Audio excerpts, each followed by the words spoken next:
நெல்மணி kitchen viewers அனைவருக்கும் வணக்கம். இந்த வீடியோவில் நீங்கள் பார்க்க போகிறது சிக்கன் மலாய் கபாப், அதாவது சிக்கன் மலாய் ஒயிட் கபாப். இது இதில் நம்ம கொடுக்குற ரெசிபீஸ் 5 ஸ்டார் ஹோட்டல் ஸ்டைலில் உள்ள சூப்பர் ரெசிபீஸ். இதை அப்படியே நீங்கள் ட்ரை பண்ணிங்கன்னா ரொம்ப சூப்பராக இருக்கும். ஆனால் இதை நீங்கள் கிரில் பேனல் ஸ்டவ்வில் பண்ணுறதை விட இது ஒரு கிரில் பேனல் வச்சு சாக்கோல் கறி வச்சு அதில் பண்ணால் தான் இது சூப்பர் டேஸ்ட்டாக இருக்கும். இதோட கூடி நம்ம ஒரு 3 ஆனியனையும் 3 தக்காளியையும் டொமேட்டோவையும் என்ன பண்ண போகிறோம், கிரில் பண்ண போகிறோம். இந்த கிரில் பண்ணி இந்த காம்பினேஷனோட நம்ம ஏற்கனவே நெல்மணி கிச்சனில் சொன்ன அந்த க்ரீன் சட்னி இல்லாட்டா ரெட் சட்னி வச்சு ட்ரை பண்ணி பாருங்கள், சூப்பராக இருக்கும். இந்த கபாபோட காம்பினேஷன் அந்த ரெட் சாஸும் க்ரீன் சாஸும் எப்படி ப்ரிப்பேர் பண்ணணுங்கிற நம்ம வீடியோ லிங்கை டிஸ்கிரிப்ஷனில் கொடுத்துருக்குறேன். அதை பார்த்து அதை நீங்கள் தயார் பண்ணிக்கிடலாம். இப்போ நம்ம வீடியோக்குள்ளே போவோம். இங்கே நான் ஒரு 1/2 கிலோ சிக்கன் கபாபுக்கு எப்போவுமே போன்லெஸ் சிக்கன் தான் யூஸ் பண்ணணும். சிக்கன் தந்தூரிக்கு போனோடையும் யூஸ் பண்ணலாம், போன்லெஸ்ஸும் யூஸ் பண்ணிக்கலாம். இந்த 1/2 கிலோ சிக்கனில் நான் ஒரு 1.5 table spoon ginger and garlic paste, ஒரு 1/2 நம்பர் லெமனை ஜூஸ் எடுத்து அதை ஆட் பண்ணியிருக்கேன். அப்புறம் சால்ட்டு, தேவையான அளவுக்கு சால்ட்டும் ஆட் பண்ணி இதை நல்லா மிக்ஸ் பண்ணிவிட்டு இதை நம்ம ஒரு 1 ஹவர் நான் மேரினேட் பண்ண போகிறேன், ஊற வைக்க போகிறேன். அதுக்கப்புறம் நீங்கள் இப்போது ஒரு தயிர், ஒரு 1/2 கப்பு தயிரை எடுத்து இந்த மாதிரி ஒரு ஒயிட் கிளாத்தில், இட்லி துணின்னு இருக்கு இல்லையா, அதை இந்த தயிரில் கொஞ்சம் கூட தண்ணி இல்லாமல் எடுத்து அதை பிழிஞ்சு எடுத்துட்டு அதை நீங்கள் ஒரு பாத்திரத்தில் எடுத்து வச்சுக்கோங்க. இப்போது நான் மசாலாக்களில் நான் என்ன பண்ணுறேன், பெரிய ஏலக்காயாக இருந்ததுன்னா ஒரு 5 to 6 எடுத்துக்கோங்க, சின்னதாக இருந்ததுன்னா ஒரு 10 to 12 எடுத்துக்கோங்க. அதோட ஒரு ஸ்மால் பிஞ்சு ஜாதிபத்திரி மேஸ், அப்புறம் ஒரு ஸ்டார் ஃப்ளவர், 1 டீஸ்பூன் கஸ்தூரி மேதி, ஒரு 1/2 நட்மக் ஜாதிக்காய்.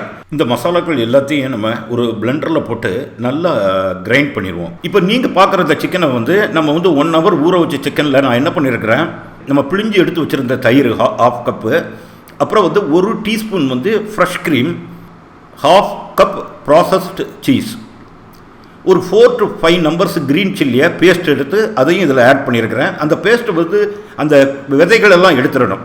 ஒரு 1/2 teaspoon white pepper powder, 1 teaspoon garam masala, black salt ஒரு 1/2 டீஸ்பூன், ஆயில் 1 டேபிள் ஸ்பூன் எல்லாத்தையும் இதில் ஆட் பண்ணியிருக்கிறேன். இப்போ ஆட் பண்ணிவிட்டு இப்போது இந்த சிக்கன் மிக்ஸை நீங்கள் ஒரு ஓவர் நைட், அதாவது அட்லீஸ்ட் 12 ஹவர்ஸ் இது மேரினேட் ஆகணும். அப்போ தான் அந்த மலாய் கபாப் ரொம்ப டேஸ்ட்டாக இருக்கும்.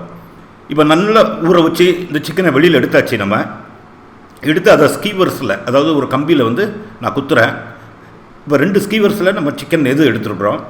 அதே சமயம் நான் ஏற்கனவே சொன்ன மாதிரி நம்ம இந்த ஆனியனையும் டொமேட்டோவையும் ஒரு ஸ்கீவர்ஸில் 2 ஸ்கீவர்ஸில் குத்தி வச்சுருக்கிறேன். இப்போ பார்பெக்யூ கிரில்லில் நம்ம ரெடி பண்ண போகிறேன். ரெடி பண்ணுறதுக்கு அந்த சாக்கோல், அந்த கறி குயிக்காக பிடிக்கிறதுக்கு நான் என்ன பண்ணுறேன், கற்பூரம் சூடம் இருக்கு இல்லையா, அந்த சூடத்தை கொஞ்சம் ஆட் பண்ணிக்கிடுறேன். அப்புறம் தேங்காய் சிரட்டையும் கொஞ்சம் இதில் ஆட் பண்ணி இந்த அடுப்பை பற்ற வைக்கிறேன். இது இப்போ நல்ல ஃப்ளேமோடு எரிஞ்சிக்கிட்டு இருக்குது. இந்த ஃப்ளேமோடு நீங்கள் கிரில் பண்ணக்கூடாது. இந்த ஃப்ளேம் எல்லாம் நல்ல தீக்கங்குகள் உருவானதுக்கப்புறம் தான் அதை நம்ம சிக்கனை வைக்க போகிறோம். இப்போ நல்லா தீக்கங்கு வந்துருச்சு.